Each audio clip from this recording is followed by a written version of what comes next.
Muy buenos días, amigos televidentes. Esta mañana vamos a hablar sobre esa transición política, esa transición presidencial que ya ha dado inicio en el país. Y para ello me acompañan esta mañana el licenciado Luis Mac. Él es politólogo y analista de Flaxo, y también Ana Glenda Tájer, otra politóloga, y ella es directora regional de la Alianza Internacional para la Paz, Interpeace Alliance. Quien pues nos acompaña para poder comentar también desde la perspectiva internacional cómo es que este tipo de procesos se lleva a cabo. Ustedes recordarán que precisamente una de las principales funciones que se habló en su momento iba a tener que cumplir el presidente Maldonado y su actual vicepresidente, era justamente el tema de la transición por el poco tiempo que iban a tener para el ejercicio de gobierno. Así que tomando eso en consideración, que iban a tener poco tiempo, ¿qué tanto podríamos esperar sobre este proceso, tanto desde el punto de vista técnico como desde el punto de vista político? Empecemos por las damas, Ana Glenda. Bueno, yo creo que más que el tiempo que va a llevar o no va a llevar el proceso, es importante mencionar que Naciones Unidas desde hace, yo creo que más o menos 6 meses, ha venido haciendo un trabajo con CEGEPLAN para tratar de utilizar una metodología que se llama metodología de empalme, donde están tratando de hacer un análisis de todas las políticas públicas que se han venido implementando para tratar de ver que cuando se dé esta transición no sea un momento en el cual únicamente se pase exactamente lo que está dejando un funcionario al otro, sino que sobre todo se pueda dar una continuidad de estas políticas y que pasemos un poco en este país de hacer políticas de gobierno a pensar más en políticas de Estado que puedan trascender. Ahora, en esto de la continuidad, aquí hay un factor muy interesante, porque como sale un gobierno del Partido Patriota tan desprestigiado en una situación bastante complicada, eso daría como más pie a que se piense que no hay nada rescatable y el tratar de empezar de cero nuevamente. De por sí ya es muy complicado que el gobierno entrante reconozca que existen procesos, proyectos, programas que vale la pena pues mantener en el tiempo, ¿no? Y seguirles dando continuidad, sobre todo porque muchos de ellos ya son compromisos ante los cooperantes internacionales. Y en este caso la tentación puede ser mayor por el descrédito. ¿Cómo lo ves, Luis? Yo creo que sí, como tú dices, es una tentación y es un elemento que hay que evitar realmente porque, como bien dice Ana Glenda, creo que la continuidad debe ser un factor fundamental que deben privilegiar. No es cierto que los gobiernos dejen todo malo, hay cosas rescatables del gobierno del Partido Patriota que hay que recuperar. Y por lo tanto, me parece que también estamos en un momento fundamental que nunca se había dado. Primero, un gobierno que se desarma, por lo tanto, políticamente ya no tiene ningún interés realmente, y otro, diríamos, un candidato que supuestamente es elegido por no tener, diríamos, vínculos partidarios o vínculos políticos fuertes, se le identifica como un externo, diríamos, al tema político.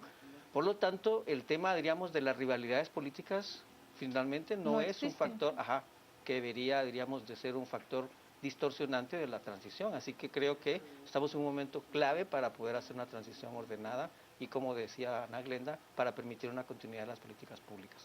Ana Glenda, tú desde la perspectiva internacional, que conoces otras experiencias de transición que están mucho más institucionalizadas, porque en el país nos estamos estrenando en este tipo de transiciones. Regularmente era simplemente, terminaba el gobierno saliente y era como quien, bueno, dejaba las llaves de la oficina, recogía todas las cosas, las metía el funcionario en su cajita, se iba, y el próximo tenía que llegar a adivinar qué era lo que estaba pasando. Es decir, solíamos tomarnos las cosas de Estado con mucha ligereza. Cuéntanos alguna experiencia en particular de la cual tú creas que tengamos algo que aprender. Yo creo que más allá de otras experiencias, lo que es interesante quizá es hacer la comparación entre países que tienen democracias ya muy institucionalizadas con países como los nuestros.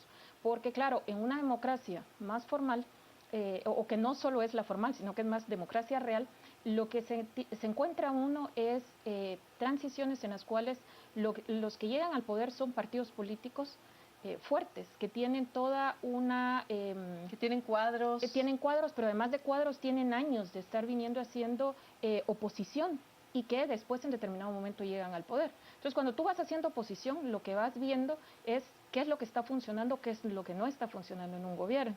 El problema es cuando tú no has hecho oposición, que es lo que nos pasa acá con el tipo de partidos políticos que tenemos, que realmente son partidos más para el momento. Entonces, claro, no hay una oposición seria en la cual tú vayas haciendo un seguimiento de lo que está funcionando o de lo que no está funcionando. Entonces, claro, cuando llega la transición, el drama es que sinceramente no tienen idea de lo que se van a ir a encontrar. Entonces hay que empezar para que empiecen a aprender de qué es lo que hay en el Estado, cómo se organiza el Estado más a fondo y empezar a ver qué va a funcionar o qué no va a funcionar. Entonces, claro, esto te pasa en países como los nuestros. Y ahorita yo lo que sí creo que es muy importante de mencionar en el caso guatemalteco, que creo que es un tema sui generis si lo comparas con otros casos, incluso para el mismo contexto guatemalteco, es que esta es una transición atípica, porque no es la transición de un gobierno a otro gobierno, de un gobierno de que viene los 4 años trabajando, sino que es la transición de un gobierno de transición, que incluso está empezando a enterarse de lo que sucede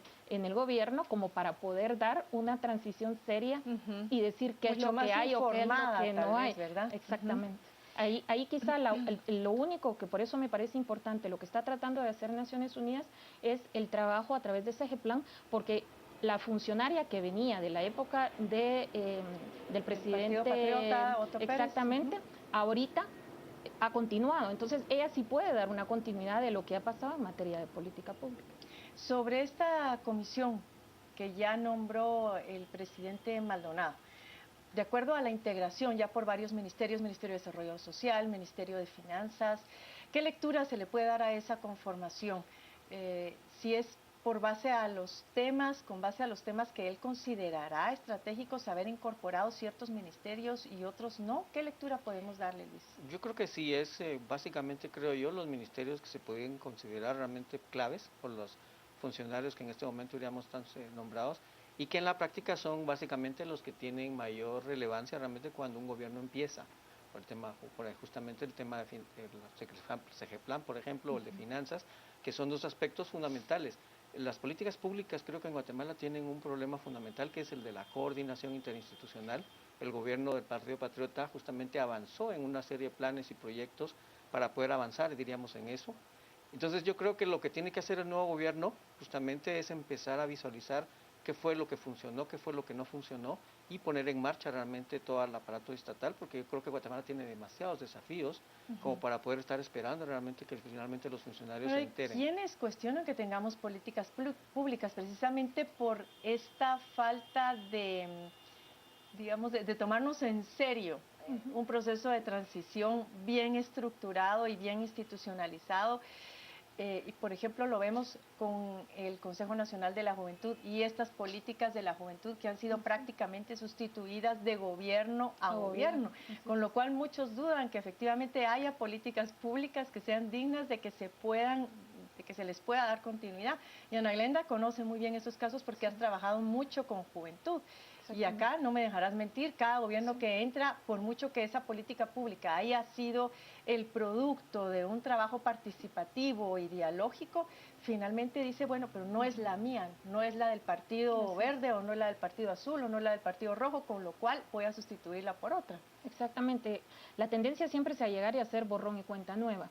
Entonces creo que ahorita lo que se está es tratando de evitar esto y de ver cómo se apoya más en esta transición. Yo lo que creo que es importante y que a mí me falta escuchar tanto en los equipos que están haciendo la transición como en general en los debates, creo es que en el país vivimos una situación muy concreta recientemente, a raíz de todos los casos de corrupción en el Estado y lo que surge de la necesidad de una reforma del Estado. Y creo que si esto no se toma en consideración en esta transición y la vemos como una situación más de planes de gobierno normales, esto puede ser dramático para el país, porque realmente yo sí creo que tenemos ahorita que pararnos y sobre todo el nuevo gobierno tiene que pararse y ver y decir, bueno, ¿qué fue lo que realmente no funcionó en este gobierno?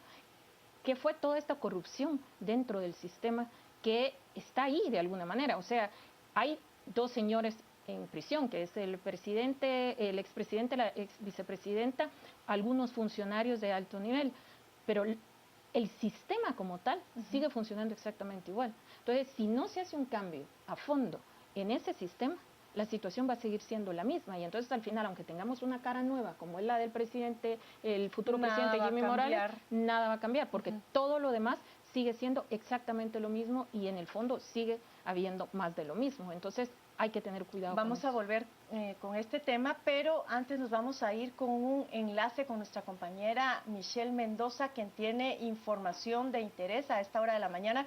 Michelle, te escuchamos, adelante.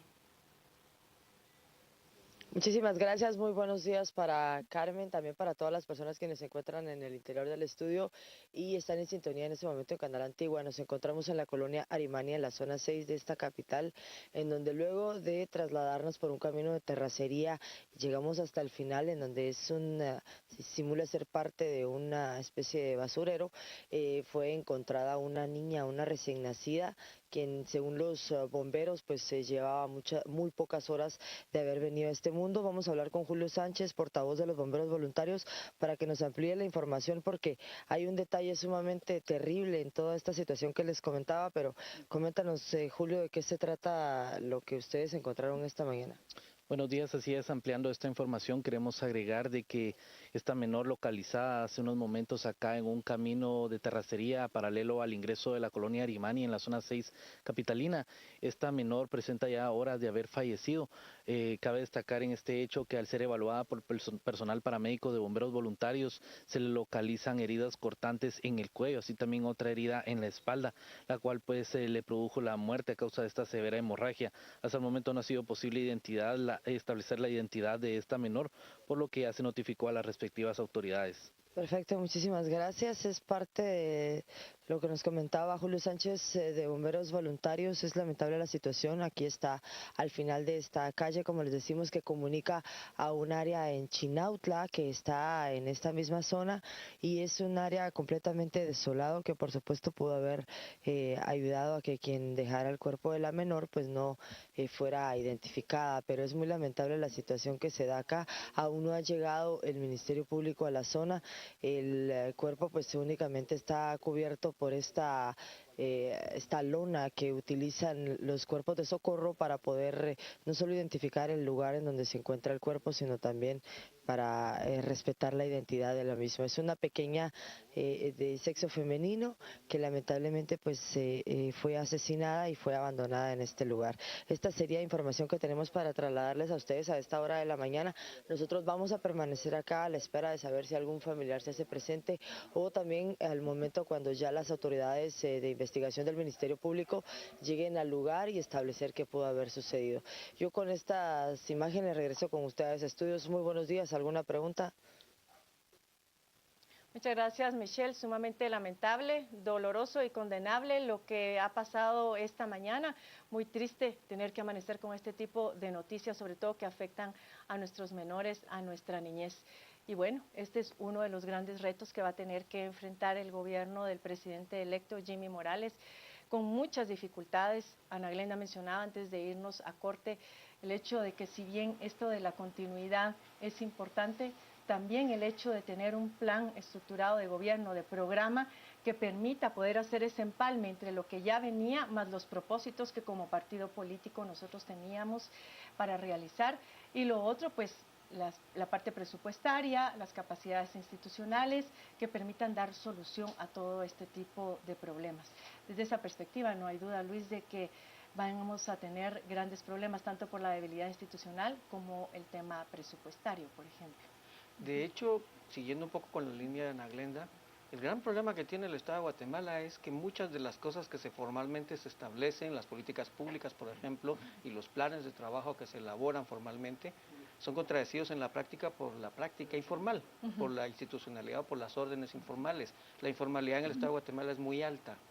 Y de hecho hay muchas políticas públicas que no están nombradas como tal, que se elaboran, diríamos, y se ejecutan de manera regular. Que no están escritas en un papel. Mientras que lo que está escrito, la mayoría de las veces no se cumple. Entonces, acercar lo formal a lo informal es uno de los grandes retos de este gobierno. ¿Tú crees hasta dónde el hecho de que, bueno, el presidente electo Jimmy Morales nombró a 3 personas? Algunas personas han estado cuestionando en redes sociales que se siente que es un equipo muy pequeño, 3 o 4 personas, igualmente por parte del presidente Maldonado, y más bien reclaman que debió haberse hecho ya de gabinete a gabinete. ¿Cuál es tu opinión sobre Bueno, en en parte particular? tienen razón, pero yo creo que tampoco hay que comer mucha ansia realmente. Apenas estamos en los primeros días. Es normal realmente que el presidente nombrado realmente empiece a tomar ya algunas decisiones. Lo malo es que no tiene que tomar mucho tiempo tampoco. Hay que darle el beneficio de la duda, creo yo. Y sí, pero yo creo que él tiene que empezar ya a pensar realmente en un equipo completo porque obviamente la transición es mucho más compleja que lo que puedan hacer 3 personas. Ujú. Tienen razón en ese sentido los lectores, los que lo están criticando, pero creo yo que el presidente debe tomar también esto también con mucha seriedad, diría mi abuelita, despacio porque voy deprisa. Ajá. Ahora bien, hay otras cosas que son tanto las políticas públicas nacionales que tienen que ser pues transferidas perdón, a las nuevas autoridades. Hay también toda una agenda internacional de planes, programas, proyectos que está actualmente en ejecución, pero también están ya los grandes lineamientos de agenda internacional, básicamente cristalizados en la agenda de los Objetivos del Desarrollo Sostenible, que también demarcan la cancha a las nuevas autoridades, es decir, no es que tengan tanto margen de acción, limitado por las capacidades, como ya mencionábamos, tanto institucionales como por el presupuesto, más a lo que ya venía en ejecución y limitado también por estas condiciones de la agenda internacional. Yo creo que el gran reto para el nuevo gobierno precisamente va a ser el que estas 3 personas ahorita se encarguen de hacer el diagnóstico, ¿no? O de recibir el diagnóstico de situación, para que sobre la base de este diagnóstico después, una vez constituido el nuevo gobierno, que el nuevo presidente o el que va a tomar el cargo de nuevo presidente en enero, lo que indicó fue que en diciembre estaría informando de cuál es su gabinete. Entonces yo creo que hasta que esté formado este gabinete van a tener que sentarse y analizar un poco el plan de gobierno que ellos habían establecido con las políticas públicas que están en marcha, con toda la agenda internacional, que no solo es la agenda internacional formal, sino también una serie de compromisos ya firmados con determinados donantes que están dando apoyo al país, más todo lo que está en esta parte que hablábamos, que tiene que ver con las políticas más informales de lo que se ha venido haciendo, con un poco los grandes desafíos de las cosas inmediatas. Una, el tema de presupuestos, que el tema de presupuestos es clave, sobre todo porque casi en este país la costumbre es que los presupuestos se hacen sobre la base del anterior, se ponen resultados a cumplir distintos, pero no cambian el presupuesto. Y claro, si uno hace el análisis de presupuesto es imposible cumplir con distintos resultados si el presupuesto es exactamente lo mismo. Entonces, eso es un primer reto, el hacer un análisis a fondo de ese presupuesto para ver realmente qué van a poder o qué no van a poder hacer.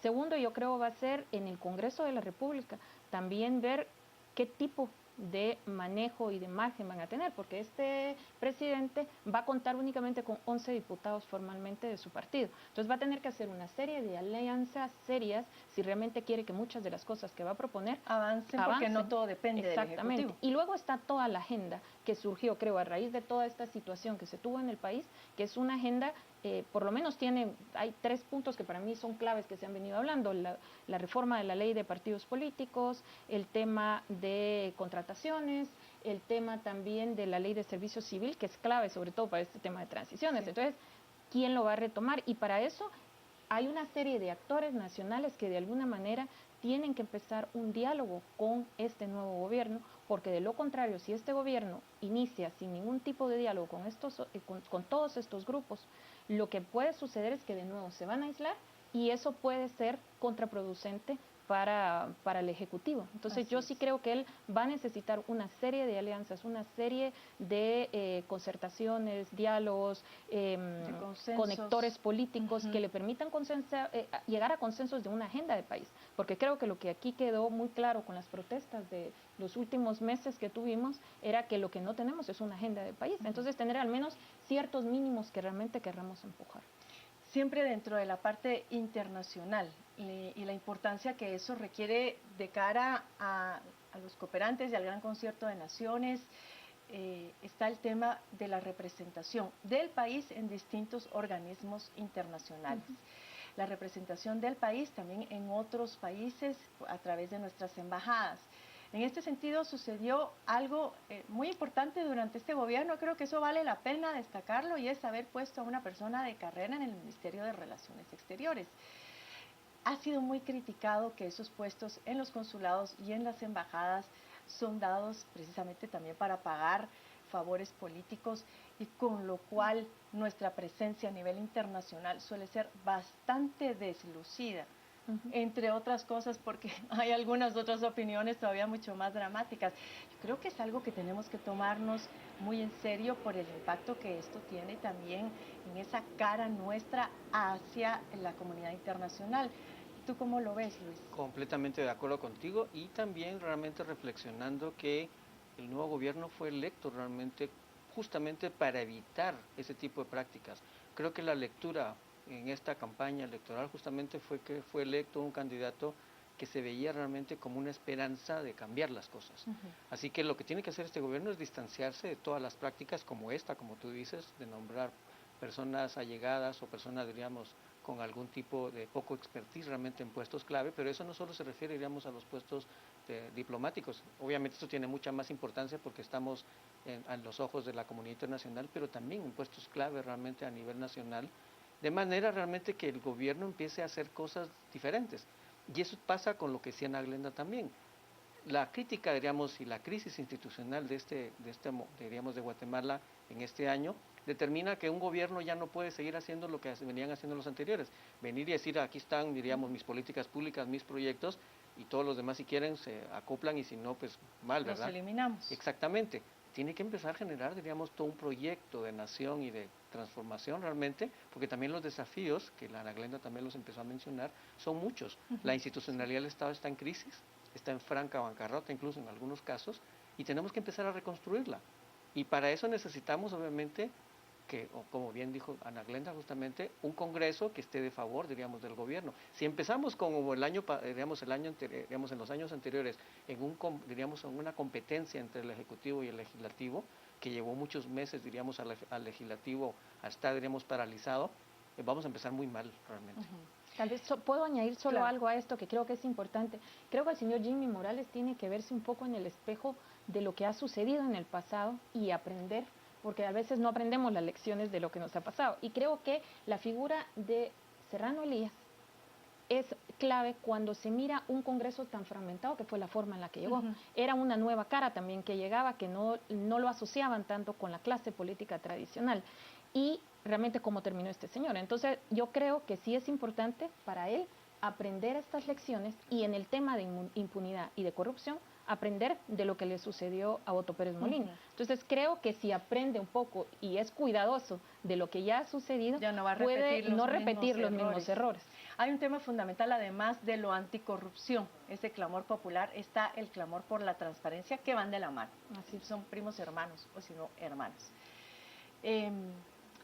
Hay muchos funcionarios públicos que lamentablemente tienen la mala costumbre o el mal hábito que es: se acabó mi periodo, voy a hacer delete, voy a meter toda la información en un USB, voy a vaciar la papelera de la computadora y me voy a llevar absolutamente todo. Es muy prudente la vigilancia ciudadana en este tipo de transiciones para que también los nuevos gobernantes, las personas que van a entrar ahora como funcionarios públicos, puedan denunciar cualquier tipo de conducta inadecuada durante el proceso de transición, pero además todos los documentos de la transición puedan ser públicos y de conocimiento de toda la ciudadanía. Con eso cerraríamos con un comentario final sobre qué se espera en términos de transparencia de este proceso que nos va a llevar ahorita aproximadamente 2 meses y medio. A ver, Luis, y luego cerramos con Ana Glenda rápidamente, por favor. Definitivamente la transparencia es uno de los elementos fundamentales, porque como recordábamos, el tema de la corrupción fue uno de los detonantes de la crisis. Así que este gobierno debe ser un ejemplo realmente de transparencia y de gobierno, diríamos, de datos abiertos, open government que le llaman. Hay toda una agenda realmente para el país que ya está muy bien establecida, que lo único que tendrá que hacer este gobierno es seguirlo realmente. Ana Glenda. Yo creo que para futuro exigirle al gobierno transparencia es vital y creo que la ciudadanía tiene que estar alerta con ello. Para exigir en la transición lo veo más complicado, porque sinceramente estos funcionarios que están actualmente, no precisamente todos, vienen de hace 4 años, no precisamente todos tienen la información clave, o sea que creo que aquí va a pasar mucho de que cuando lleguen a la computadora va a haber mucho borrado, entonces veo muy difícil que en este caso vayamos a poder tener una situación normal en la cual velar porque sí se pase toda la información. Al parecer va a haber bastante trabajo por parte del Ministerio Público y las autoridades de justicia. Esperemos que no. Muchas gracias, Ana Glenda, por habernos acompañado, a Luis Mac también, a nuestro público televidente por haber estado estado atento a la entrevista y volvemos ahora a la mesa principal porque ya Carolina y Mario van a tener este enlace con nuestros compañeros de Matutino Express.